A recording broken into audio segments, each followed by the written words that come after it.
আসসালামু আলাইকুম প্রিয় দর্শক, সবাইকে আন্তরিকভাবে শুভেচ্ছা। আজ বিকাল শুরু হয়েছে ঝিনাইদহ শহর থেকে, গন্তব্য মাগুরার উদ্দেশ্যে।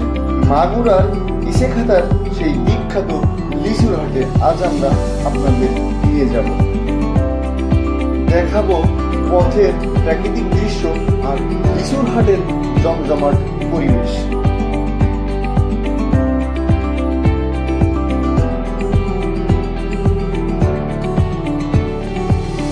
ঝিনাইদহ থেকে মাগুরা যাওয়ার পথটি বেশ চমৎকার।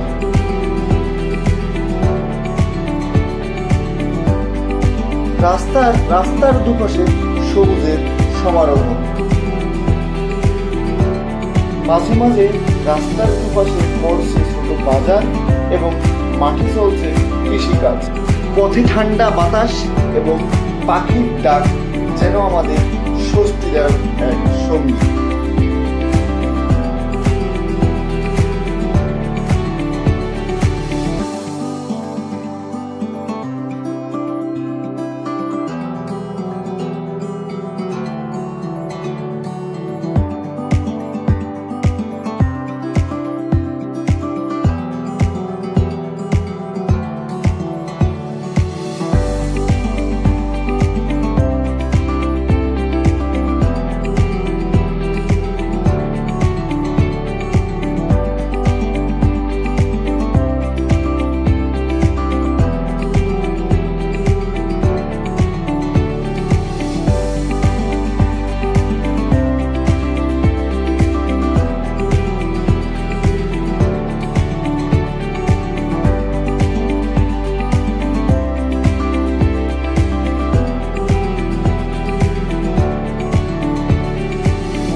এমন রাস্তায় চলতে চলতে কখন যে মাগুরার কাছাকাছি এসে পৌঁছালাম তা আমরা টের পেলাম।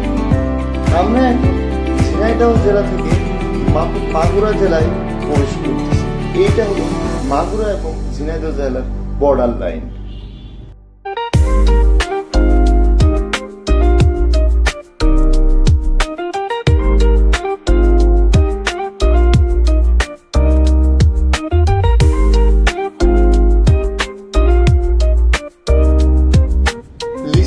পৌঁছানোর আগেই দেখবেন আপনারা মাগুরা এবং ঝিনাইদহ জেলার মহাসড়কের রাস্তার দুধারে পাশ দিয়ে লিচুর বাগানের পাশে কৃষকেরা লিচু নিয়ে বসে আছে। এখানেও তারা লিচু বিক্রি করে।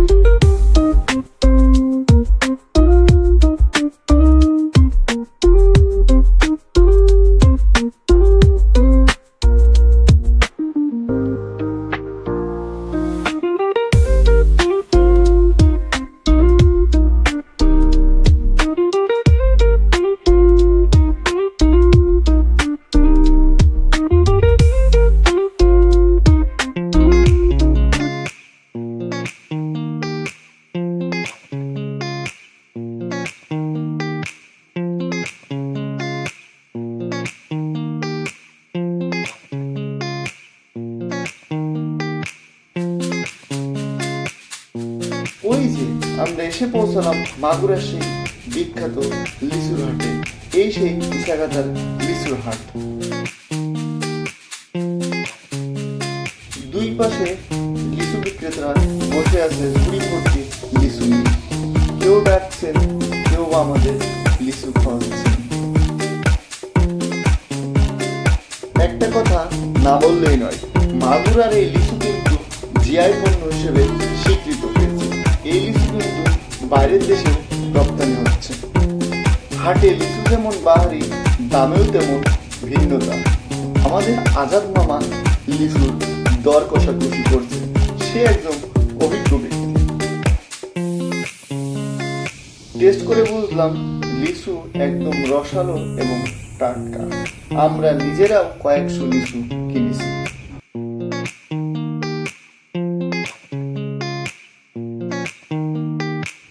লিচুর স্বাদ, মানুষের আন্তরিকতা আর হাটের জৌলুস সব মিলিয়ে আমরা আসলে সময়টা খুব ভালো কাটাই। আশা আশা করি সবাই আমাদের সাথে থাকবেন, আমাদের চ্যানেলটা সাবস্ক্রাইব করবেন, সামনের ভালো ভালো ভিডিও যাতে আমরা